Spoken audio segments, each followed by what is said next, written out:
She had heard his name spoken in whispers, in boardrooms, in back hallways, in the kind of conversations that stopped the moment someone new walked in.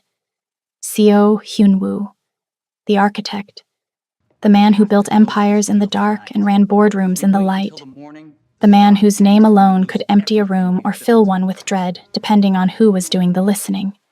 She had worked for him for 2 years, kept her head down, done her job, never asked about the things she wasn't supposed to know. She had rules, good rules, rules that kept her safe. And then someone knocked on her door, on a Thursday night, in the rain. It was him, soaking wet, tie loosened for the first time she had ever seen, hair falling across his forehead, and in his arms a sleeping baby wrapped in what used to be his jacket, the most dangerous man in New York, standing at her door, looking for the first time in 2 years, like he had absolutely no idea what to do next. She had every reason to close that door. She opened it anyway. If you've ever wondered what happens when the most guarded man you know shows up at your door with nothing left to hide behind, stay right here. This story will take you there.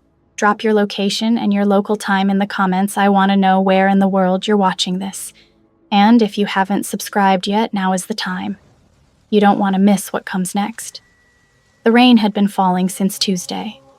Naomi Carter stood at her kitchen counter with both hands wrapped around a mug of chamomile tea, watching the water sheet down her apartment window in long silver ribbons. It was a Thursday evening, 8:30. She had just changed out of her work clothes, the pressed blazer and tailored slacks she wore like armor into her favorite Howard University hoodie and a pair of soft cotton shorts. Her natural hair, pinned and professional during office hours, was now loose around her shoulders, still damp from the shower she'd taken 20 minutes ago. She had earned this quiet. 2 years working at CO Group Americas was not a position for the faint of heart. The company occupied the entire 39th floor of a glass tower in Midtown, legitimate on every surface. Real estate acquisitions, private equity, infrastructure investment across 6 cities and 3 continents. Naomi managed the executive office, coordinated across time zones, filtered the world before it reached the man at the top. She was very good at her job. She was also not naive about what the job was adjacent to. New York had ears, and for 2 years, Naomi had heard things in fragments, in silences, in the way certain men went very still when Hyun-woo's name entered a room. The architect. That was what they called him in circles she was never supposed to be close enough to hear. Not a CEO nickname. Something older. Something that meant he didn't just build, he designed outcomes. Whole, complex, irreversible outcomes. She had never asked. That was the arrangement, unspoken but clear. She did her work. She did it well. She kept her eyes on what was in front of her and her questions to herself. She had rules. They had kept her standing so far. There was a reason for those rules. His name had been Marcus, a corporate attorney, sharp and charming, the kind of man who made you feel chosen just by the way he looked at you across a room. They had been together for 14 months. He had called her his future on a Tuesday and told her with genuine sadness, she thought, which almost made it worse, that he was marrying someone else on a Friday. You deserve more than what I could give you, Naomi. A full sentence. A complete exit. She had understood then that men with power didn't stay, they upgraded, and the women who forgot that paid for the forgetting. She had not forgotten. She was reaching for the television remote when someone knocked on her door. She frowned. It was a Thursday night. She wasn't expecting anyone. Amara always texted first. She set down her mug and crossed the living room, rose on her toes, looked through the peephole. Then she took a step back and looked again. Seo Hyun-woo was standing in her hallway. She would have known him anywhere. The sharp jaw, the particular way he occupied space like gravity, made a small exception for him. But the man on the other side of her door looked almost nothing like the man she saw every day. His jacket was soaked through, darkened from charcoal to nearly black. His tie was loosened. She had worked beside him for 2 years, and she had never once seen his tie loosened. His hair, always immaculate, was wet and falling across his forehead. And in his arms, wrapped in what remained of a dry jacket, was a baby. A small, sleeping baby. Naomi opened the door. Not because he was her employer. because of the baby. Mr. Seo. She kept her voice steady. She was proud of that. He looked at her. And in 2 years of working for Seo Hyunwoo, through negotiations, through crises, through 6 a.m. calls, and rooms full of men twice his age conceding to him, she had never seen him look like this. Pale beneath his composure. Jaw set in the way people set their jaws when they are fighting to hold something in. His eyes, which she had always thought of as unreadable, were tonight very readable. He looked exhausted, grief-worn, and frightened. Not of her, of the thing he was carrying, of the knock he had just made. "Miss Carter," he said. His voice was quieter than usual. "I apologize for the hour. I need your help." "Come in," she said. "You're soaked." He hesitated, a man not accustomed to accepting invitations. He was used to extending them, used to being the center of every room's gravity. Standing at her door, dripping rain, holding an infant in a damp jacket, he looked like a man who had run out of every room he knew how to be in and arrived at the only door he could think to knock on. He came inside. She gave him a towel. Made green tea. Her mother always said green tea settled everything. Sat across from him on the ottoman and waited while he gathered himself. The baby's name was Jiwon. 4 months old. The daughter of his younger brother Jihoon, who had moved to New York 4 years ago, fallen in love with an American woman named Lauren, and raised Jiwon alone when Lauren left 3 months after the birth. Jihoon had died of a cardiac event 3 weeks ago. He was 29 years old. Hyunwoo said all of this with the control of a man who had rehearsed the facts enough times to say them without breaking. But underneath the control, Naomi heard it, the weight of a name that had recently become past tense, the specific grief of time you thought you had and didn't. "Who has been caring for her?" Naomi asked. "His neighbor. She is 73. She cannot continue much longer." He looked down at the sleeping baby. "I have called 3 nanny agencies. The first 2, it didn't feel right. The third has a 6-week waiting list." He exhaled slowly. "I have been trying to feed her this formula for 6 hours. She kept crying. I could not make her stop. I did not know why." Naomi stood without another word. She took the bag he'd brought stuffed and disorganized, packed in haste, and found the formula tin. Found the bottle, checked the water he'd been using. Cold. He had been mixing cold formula. She held up the bottle. "It needs to be warm. Body temperature. She's 4 months old. She's still used to warmth." He stared at the bottle with the expression of a man who managed billion-dollar portfolios and had just been defeated by a temperature setting. "The instructions don't say that clearly," Naomi said gently, no edge in it. "I'll warm it, and when she wakes, I'll show you everything." He looked at her, then really looked with an expression she couldn't fully name. Not gratitude, exactly. Deeper than that. The look of a person who has been white-knuckling through something alone and finally feels someone reach across and take part of the weight. Jiwon woke at 11 o'clock with the full conviction that her needs were the center of the universe. Naomi warmed the bottle. Showed him the angle, the patience, the waiting. He was an extraordinarily fast learner when given clear information. Of course he was. Within 20 minutes, Jiwon had finished the bottle Ben burped, producing a sound completely out of proportion to her size, which made Hyunwoo go still with alarm and Naomi laugh bright and real, too quick to catch. He looked at her when she laughed. She looked away first. It was approaching midnight when Hyunwoo said her name. Not Miss Carter. Just her name. The way people say a name when they are about to ask for something that costs them considerably more than money. "Naomi." She looked up from the notepad where she'd been writing a feeding schedule. Jiwon was asleep again, curled against his chest with the devastating trust of an infant who had decided someone was safe. He had gone very still the moment she settled there, like moving might break something precious, like he was only just beginning to understand the weight of what he'd been given. "I need to ask you something," he said. "And before I do, I want to be clear. You may refuse, without any consequence, professional or otherwise. That is not a formality. I mean it." Naomi set down her pen. "Go ahead." He didn't rush it. He never rushed anything. "Would it be possible for you to come and stay at my home for a while?" He looked at Jiwon, then back at Naomi. You would have full private quarters, your own space. Your salary would reflect the additional significantly. You would still perform your role at the office during work hours, but in the mornings and evenings. He paused. Help me learn to do this. A silence, long enough to mean something. Help me not fail her! The room was quiet except for the rain still moving down the window. Naomi thought about the 3 nanny agencies, the 6-week wait, the 73-year-old neighbor running on empty. She thought about Jiwon, 4 months old, no mother, present a guardian who hadn't known that formula needed to be warm. She thought about her rules, the ones she kept for good reasons. Then she looked at Hyunwoo, at the careful architecture of his composure, and at what was showing through the cracks of it tonight, at the baby sleeping against the chest of the man the whole city whispered about in hallways. Okay, she said. He looked up sharply as though he'd prepared for significantly more negotiation. But we do this properly. She pointed once, and the authority in it belonged to someone much older than 28. You don't just watch me, you learn. Every step. Because she doesn't need someone competent nearby, she needs you. Specifically you.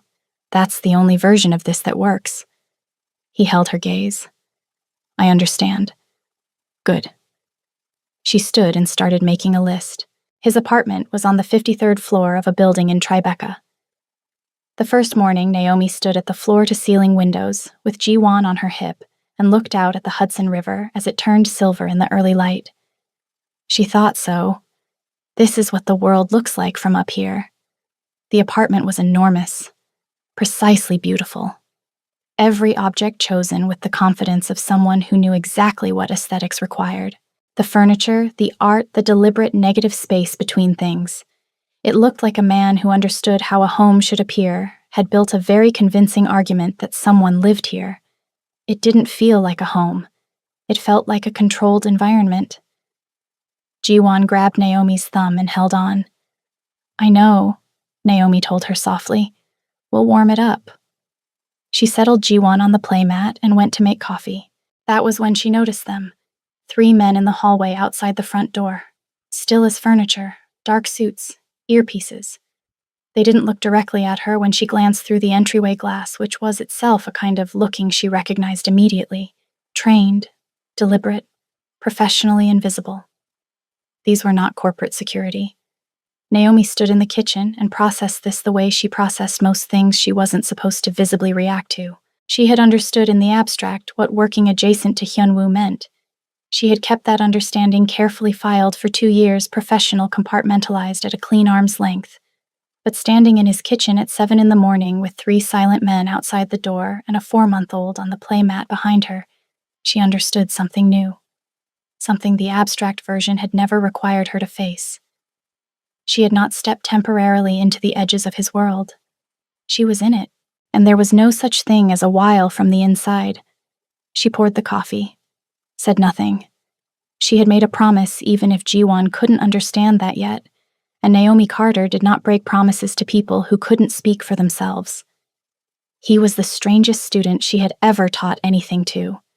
Hyunwoo approached infant care the way he approached quarterly reviews, total focus, zero tolerance for incomplete information, relentless follow-through. He asked questions no first-time caregiver ever thought to ask. He retained everything on the first pass. He was in the office by 7:30 every morning, but he texted at 9 and 11 to ask about Jiwon, and the texts were short and never missed a day. He came home at 7 instead of 9. She would learn later this was a significant departure. But precision and tenderness are not the same skill, and tenderness, it turned out, does not respond to instructions. The first time she placed Jiwon in his arms, he held her with a careful, almost rigid stiffness, afraid of the breakable smallness of her, of doing it wrong. He looked like a man trying to diffuse something. Slowly across days, the rigidity softened. By the end of the first week, he could manage a feeding without being guided through each step. On the 6th day, he rose at 5 in the morning and did it entirely alone. Naomi heard him from the hallway. She had woken from habit, already moving toward the kitchen before she registered that the sounds were already there. She stopped just outside the doorway, the formula warming, the quiet exploratory sounds of an infant not yet fully awake. And then Hyunwoo's voice low unhurried, speaking to Jiwon in Korean. She didn't understand the words. She didn't need to. The tone was everything. Soft, deliberate, careful. The voice of a person sounding out something one syllable at a time, not a language, but something harder. He was learning how to be gentle with something that mattered, learning it out loud in the dark before the rest of the city woke up.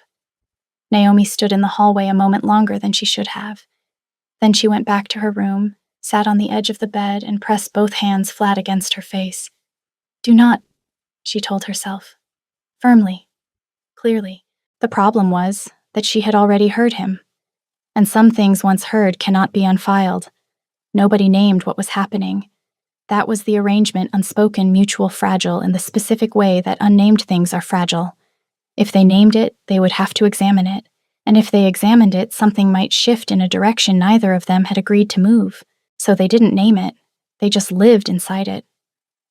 The apartment changed slowly, not through any single decision, but through the accumulation of small ones. Jiwon's bouncer appeared in the corner of the living room, board books stacked beside the coffee table, a drying rack of bottle parts beside the coffee maker. The kitchen, previously a study in deliberate minimalism, now carried the particular organized chaos of a space where someone very small was being kept alive and happy. Hyunwoo cooked on Saturdays. Not elaborately, but with the same focused precision he brought to everything. The first Saturday, he made doenjang jjigae, a fermented soybean stew that arrived at the table quietly and smelled like something that had been perfected over generations. Naomi took one spoonful and said nothing for a moment. Then Hyunwoo, "This is really good." He looked at her the way he looked at accurate data. Satisfied. Certain. The following Sunday, she made her grandmother's roasted chicken. He ate 2 full portions in complete silence, set his fork down, and said, "This is extraordinary." The same tone he used for financial assessments, the same absolute certainty. Naomi burst out laughing. He looked genuinely puzzled. "What? Nothing," she managed. "Nothing. I'll tell my grandmother." He considered this. She should know. Naomi laughed again. He watched her laugh with an expression he didn't try to hide quickly enough. They talked after Jiwon slept. Not about work, they had an unspoken agreement about that too. About other things. She told him about Atlanta, about her mother's church, and the Sunday dinners that lasted 3 hours, and her grandmother's garden in July. He told her about 2 years studying in London, about a private and slightly embarrassing love of British crime novels he seemed genuinely reluctant to admit. She told him she listened to the same 3 albums on repeat when she was stressed. He told her his father had believed the most disrespectful thing a person could do was give only half their attention. "He was not a warm man," Hyunwoo said, looking at his coffee. "But occasionally, he was right." Naomi thought about that for a long time after. The event was on a Wednesday evening. A private dinner at the plaza, a deal in its final stages, a partnership CO Group had been building toward for 18 months. Naomi attended as his executive administrator. She had prepared the briefing documents, reviewed the projections, caught a $2.3 million discrepancy in Halston's Q3 figures that his own team had missed entirely. Richard Halston was 54, broad-shouldered, and had the particular confidence of a man who had never once walked into a room and wondered whether he belonged. He met Hyunwoo at the door with a handshake and a broad smile. Then his eyes moved to Naomi, moved over her, settled. "Is she bringing the drinks?" he said, still looking at Hyunwoo, or... He let the sentence hang there, as though the ending was obvious, as though she wasn't standing 3 feet away, as though she was furniture that had wandered in from the wrong room. The people nearby heard it. She felt the shift, that particular stillness that falls when something indecent has been said out loud and everyone is waiting to see what happens next. Naomi did not flinch. She had been managing her face in rooms like this since she was 22 years old. She turned to Halston with the steady, level gaze of a woman who had long ago decided that other people's small-mindedness was not an emergency. "I'm the one who reviewed your Q3 numbers," she said. Her voice was calm, precise. "And found the $2.3 million discrepancy your own team missed. But please, finish your sentence." A beat of silence. Halston's smile held, but his eyes flickered. He looked toward Hyunwoo, the instinctive search for male solidarity, for the slight laugh or redirecting comment that men like Halston had always relied upon to smooth moments like this back into comfort. Hyunwoo did not give it to him. He set his glass down. One slow, deliberate movement. And when he looked at Halston, his face carried nothing. No anger, no performance, no particular expression at all. Just the full, quiet weight of his attention, which anyone who had spent time in his presence knew was the most dangerous thing he owned. "Mr. Halston," he said, "we're done here. Permanently." Not loudly, not theatrically. The way a door is closed when the person closing it has no interest in whether it makes noise. The room understood. Halston opened his mouth, closed it. The color moved up his neck. Hyunwoo turned and walked toward the exit without looking back. Naomi fell into step beside him. She kept her face composed until they were in the elevator and the doors had closed. Then she exhaled. "You didn't have to do that," she said, watching the floor numbers descend. He looked straight ahead. "Yes, I did." A pause. 3 floors. "And I should have done it faster." She didn't answer. She looked at the elevator doors and felt something move through her chest that she recognized and did not welcome. The same something she had been carefully filing away for weeks. It was getting harder to keep filed. That night, Hyunwoo stood in the kitchen doorway and watched Naomi sing Jiwon through a fussy spell, an old song low and rhythmic, the kind passed down without anyone deciding to teach it. He had come home early. He hadn't announced himself. When Naomi noticed him and stopped, he said quietly, "Please don't stop." She turned back to Jiwon without a word, continued the song. But her voice had changed slightly steadier, more deliberate, covering the thing her face would have shown if she had kept looking at him. Later, she lay on her back in the guest room and stared at the ceiling and called Amara. "Girl," Amara said, after exactly 4 minutes of listening, "you are absolutely cooked. He's my employer. And you live with him. Temporarily. And you're raising a baby together, and he just ended an 18-month deal because someone disrespected you." Naomi said nothing. "Naomi Renee Carter," Amara said, "I love you like a sister. You are cooked." She stared at the ceiling for a long time after she hung up. In his office the next morning, Hyunwoo sat with the midday light crossing his desk and a proposal he was not reading. He had spent 32 years building systems for every contingency he could anticipate. He had protocols for threats, for losses, for betrayal, for the particular brutality of markets at their worst. He had no protocol for this, no precedent, no framework. Only the certainty, clean, factual, undeniable, that had been assembling itself quietly for weeks without asking his permission. He set the proposal down, picked it up, set it down again. Only her, he thought. And then more carefully. Which means I have to be very, very sure about how I do this. The knock came on a Tuesday afternoon. Not his knock. Not the firm, deliberate knock of a man who had decided something. This one was hesitant. 3 light taps, then silence, then 2 more, like whoever was on the other side had rehearsed it and lost confidence halfway through. Naomi was the one who answered. The woman standing in the hallway was young, 26, maybe 27. She had the look of someone who had been through something and was still carrying most of it. Light brown hair pulled back, tired eyes, a small bouquet of grocery store daisies held in both hands like an offering or an apology, possibly both. She said, does Seo Hyunwoo live here?" Naomi looked at her for a moment, then at the daisies, then back at her face. Something connected quietly without drama. "You're Lauren," Naomi said. The woman's breath caught. "Yes." A pause. Behind Naomi, somewhere in the living room, Jiwon made a small sound, the particular sound she made when she was shifting between sleep states. Not quite awake, not quite under. Naomi opened the door wider. "Come in. Sit down." Lauren stepped inside with the careful movements of someone expecting to be asked to leave at any moment. She looked around the apartment at the baby things in the corner, the bottle rack in the kitchen, the soft evidence of a life being built in a space that had once held nothing but precision and silence.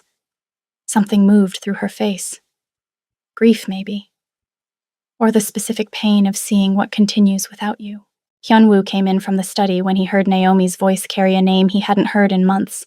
He stopped in the doorway. His expression closed immediately, not with anger, but with the controlled blankness he wore when he was deciding how much to show. Lauren stood up when she saw him. "I've changed," she said. "I know what I did. I know it was wrong. I want to see her. I'm ready now. I think I'm ready." The room was very still. Naomi had positioned herself in the chair closest to Jiwon's corner, not deliberately or not consciously, but her body had moved there on its own. She said nothing yet. She was listening, watching Lauren's hands around the daisies, the way they tightened when her voice wavered, the genuine anguish that moved beneath the rehearsed words. She was not a villain. That was the difficult and important thing. She was a 26-year-old woman who had been terrified and overwhelmed and had made a decision that could not be undone, and who was now standing in the apartment of the most intimidating man in New York, trying to find a way back to something she had walked away from. Naomi understood fear. She understood the decisions it produced. But Jiwon was 4 months old and asleep in the corner, and understanding someone's pain was not the same as letting that pain reorganize a child's life without structure or protection. Hyunwoo had not moved from the doorway. Naomi spoke first. "Lauren, I'm glad you came. I mean that." She kept her voice steady and warm, the way her mother had taught her truth without cruelty. "Jiwon deserves to know where she comes from. She deserves to know you." Lauren's grip on the daisies loosened slightly. "But," Naomi continued, "she also deserves consistency, stability. She's 4 months old. She can't wait for anyone to be ready. She needs people who are already there." She held the woman's eyes. "If you want to be part of her life, that is a conversation worth having. Through the right channels, with lawyers and a real plan, not through a knock at the door." Lauren looked at her for a long moment. Then she looked at Hyunwoo. He spoke from the doorway. His voice carried no anger, which was somehow more final than anger would have been. "Ji-hoon raised her alone for 3 months. He's gone now. She has a home and people who show up for her every single day." A pause. "If you want a place in her life, you go through the courts. That door stays open, but it goes through the right process." Lauren nodded slowly. She set the daisies on the table near the door. She left without pushing further, which told Naomi something important about her. She wasn't reckless. She was lost. Those were different things, and the difference mattered. The apartment resettled after she left. Naomi stood looking at the daisies for a long time. Then she looked at Jiwon, then at Hyunwoo, and for the first time in weeks, she didn't look away first. Madame Seo Aok-hee arrived the following morning without warning. She was 67 years old and moved through the world with the contained authority of a woman who had long ago decided that announcing herself in advance gave other people too much time to prepare. She wore a deep plum coat. Her hair was silver and immaculate. Her eyes, when they landed on Naomi, were sharp and measuring, and entirely without malice, which somehow made them more difficult to meet than hostility would have been. "You are the one caring for my granddaughter," she said. "We both are," Naomi said. "Won't you come in? Jiwon just woke from her nap. She's going to want to meet you." She did. Jiwon studied her grandmother with the focused deliberation of someone conducting a serious evaluation, and then reached both hands toward Oki's face and grabbed her nose, precisely the way she grabbed Hyunwoo's. Madame Seo's composure cracked just once, just for a moment, and a helpless, unguarded joy moved through her face. The grief underneath it was visible too. Grief for Ji-hoon, for the years of distance, for a son she had not spoken to often enough and could not speak to now. Naomi felt deep compassion for her.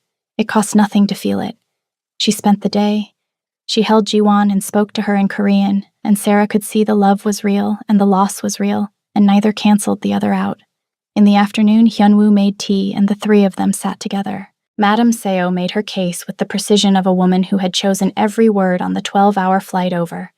Jiwon belonged in Seoul, with family, with heritage. with her grandfather's name and the language of her blood. And Hyunwoo, she looked at her son with a directness that had no cruelty but no softness either had run long enough. His life was in Seoul. His family was in Seoul. The things keeping him here, her eyes moved briefly, deliberately to Naomi, were not permanent. Could not be permanent. Your life is there, Do-yona, she said, using the name that belonged to the boy he had been before he became the architect. Come home. The room held a careful silence. Naomi sat with her hands in her lap and her face entirely composed. She had been in rooms like this before, rooms where her presence was acknowledged mainly as a problem to be managed. She knew how to sit inside that without shrinking. Hyunwoo looked at his mother. Then he looked at Naomi, one long, clear look, and she saw something in it she had been trying not to see for weeks. He turned back to his mother. Iyama. His voice was quiet, certain. I need to tell you something, and I need you to hear it not as a negotiation and not as a rejection, as the truth. Okay, he went still. I am not going back to what I was. Jiwon is not going to Seoul, not permanently. Not now. He held his mother's eyes without flinching. And I am asking you not for your approval. I am asking you to see what is actually here, what has been built here, because it is real, Iyama, and it matters to me more than I have the words for in either language. The silence that followed was different from the one before it. Madame Seo looked at her son for a long, measuring moment. Then she looked at Naomi. Really looked, not assessing a problem, but looking at a person. Perhaps for the first time since she had walked through the door. Naomi met her eyes and did not look away. Okay, he rose, smoothed her coat, and said she would return to her hotel. She did not ask to stay. But at the door, she paused with her hand on the frame and said without turning around, the child laughed 3 times today. She did not laugh like that yesterday. Then she left. Naomi looked at Hyunwoo across the quiet apartment. He was already looking at her. That night, after Jiwon settled and the apartment went quiet, Naomi stood at the kitchen sink washing the last of the dinner things. She heard him before she saw him. That particular quality of his presence, the way the air in a room shifted when he entered. He leaned against the counter and said nothing for a moment. She kept washing. I need to tell you something, he said. And I want to be careful about how I say it, because you came here under circumstances of need, and I don't want that to shadow anything I'm about to say. She turned off the tap. I have spent 32 years building things that required me to be precise, unreadable. A pause. I was good at it, but I discovered over these past months that precision cannot build certain things that require a different skill. One I did not have the night you opened your door. Naomi turned around slowly. You taught me how to warm a bottle, how to hold someone so she knows she is safe, how to sit with grief without trying to solve it. He held her gaze. I have run things that the whole city is afraid of. I was never afraid of any of it. But I stood at your door that night not knowing what I was doing, and that was the most honest I had been in years. He didn't move, didn't reach. Somewhere between that night and this one, I stopped being afraid of something else entirely. What thing? She asked, wanting something I wasn't sure I deserved. The kitchen was still. Naomi thought about Marcus, about rules built for good reasons. Then she thought about the 6th morning, his voice in the kitchen before sunrise, learning tenderness 1 syllable at a time. She crossed the kitchen. I'm not going to pretend I haven't seen it, she said. I've been trying not to. I had reasons. I know. In your world, I don't see all of it. I know that too. I'm not asking you to close your eyes to any of it. I'm asking you to let me show you what it actually is. A beat. The version that woke up at 5 in the morning because a baby needed someone and stayed. Naomi didn't step back. For the first time, the proposal happened on a Sunday in early spring. A small restaurant in the West Village, a walled garden and the back string lights overhead tables, close enough that the whole place felt like a shared secret. He had brought her here 3 times because she had loved it the first time. He noted it, filed it, said nothing. Jiwon was with Amara, who had accepted the title of honorary auntie with the satisfaction of a woman who saw this coming months before anyone admitted it. They ate well, talked longer than planned, deeper than expected about Jiwon's obsession with being swung in wide arcs about a deal he was weighing about Jihoon. Hyunwoo spoke of his brother more openly now, the grief less barricaded, more honest about its shape. After a comfortable silence, he reached into his jacket pocket and placed a small box on the table between them. The ring was extraordinary, a deep blue sapphire flanked by diamonds in a setting both architectural and personal. She would learn later he had spent 3 weeks with a jeweler, using 3 reference points, the color of the Howard hoodie she wore the night she opened her door, the Hudson at 5 a.m. that first week, and a garden from his grandmother's house in Busan.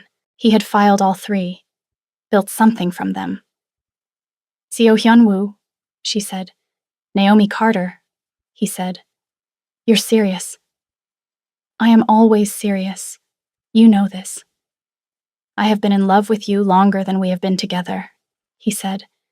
And I have known who you are longer than I have been in love with you. He looked at her steadily. I am not asking from impulse. I am asking from certainty. When I arrive at certainty about something that cannot be measured, I act on it with the appropriate weight. The appropriate weight, she repeated and felt the laugh starting. Will you marry me? Not quite a question, a declaration of what he already knew waiting for her to confirm. Yes. From somewhere deep and settled and sure. Obviously, yes. He put the ring on her finger with the same care he put into everything. She leaned across the small table and kissed him, and the garden was warm around them, and somewhere across the city, Jiwon was explaining something important to Amara in the emphatic language of a baby who always had things to say. The engagement dinner was 3 weeks later. Madame Seo Aki moved through the evening with the careful grace of a woman revising what she knew. Toward the end of the night, she set down her glass and looked at Naomi, not the measuring look from before. Something different, slower. My son has never looked like this, she said. Like what? A pause. Like he does not need to be somewhere else. Like he is already where he means to be. Naomi thought about the rain, the soaked jacket, the man at her door with a sleeping baby and no more rooms to hide in.